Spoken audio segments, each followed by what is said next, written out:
So how do you then audit that it's like still 21 million coins exist? So you would be able to do, this simple number counting that you do on Bitcoin today for all of the coins that are like outside of the encrypted protocol. Yeah. But for all of the coins that go into the encrypted protocol, you wouldn't know. You would just have to trust that the cryptography is implemented correctly. And by trust, I mean, trust in the same way that we trust Bitcoin code today, right? If you know how to code, you know how to read the code and audit the code, then you can just audit the source code and ensure that it's implemented correctly. Otherwise, you're kind of trusting that somebody else has done this auditing and verified that the cryptography is implemented right. So it removes the fact that Bitcoin's auditable then? Using this kind of simple number counting, it removes that ability from the coins that are encrypted. But all of the coins that are not encrypted, you can still do the simple number. I know where you're going with this. We've had problems with that. Like on Monero, they had like an inflation bug that they couldn't spot because it wasn't auditable. Like, why would that not happen on Bitcoin if you implemented this? Well, there's no guarantee that it wouldn't happen. You would want to make sure that whatever protocol that you implement is well audited. Perhaps it's already existed and been put into production elsewhere for a number of years. And so, kind of these protocols gain a kind of Lindy effect over time, where the more time goes by and a vulnerability isn't found, the less likely it is that there is a vulnerability. Because there's, especially for a bug where you can print coins undetectably, that's a bug that everybody's going to be looking for.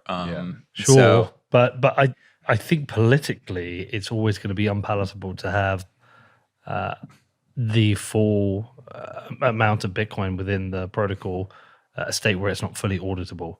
I just think there are people who won't accept that world.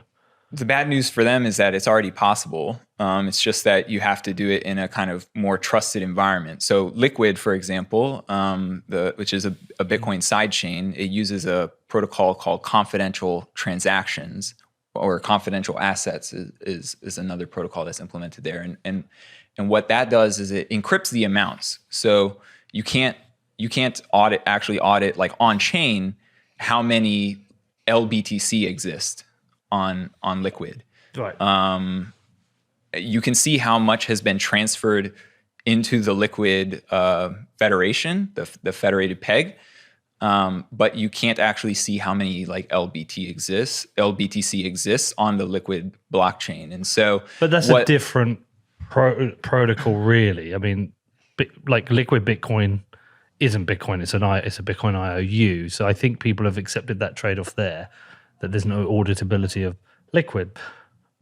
But we're talking about the auditability of Bitcoin itself. Because even if you inflated the supply of LBTC, you can't peg out to more than the amount they hold in that multisig, right? Yeah, and you would have the similar, or really the same kind of restriction on this like encrypted pool if you were to implement this directly on Bitcoin. Like you wouldn't allow any more coins to leave than were originally deposited. I see. Yeah. Yeah. So is that encrypted pool almost like another sidechain though?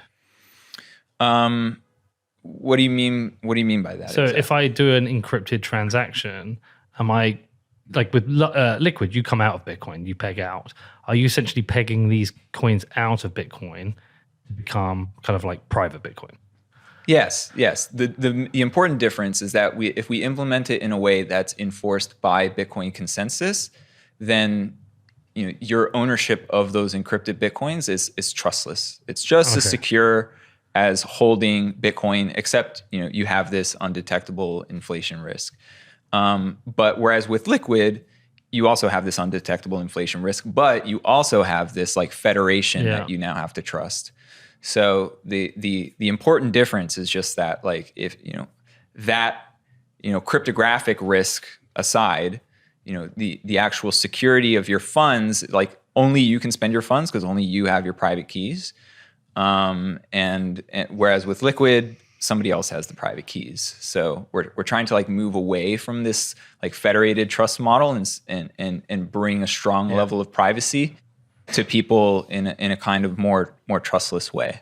If I create these private Bitcoin, can I then send them to Danny to a normal address and it makes them unprivate?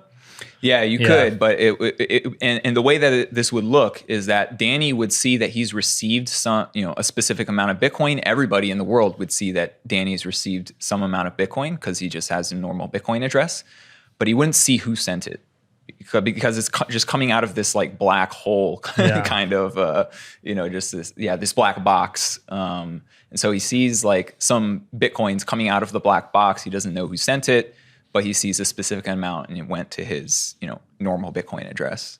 Right. But if he wanted to receive them privately, he'd have to give me a private address. Exactly. Yeah.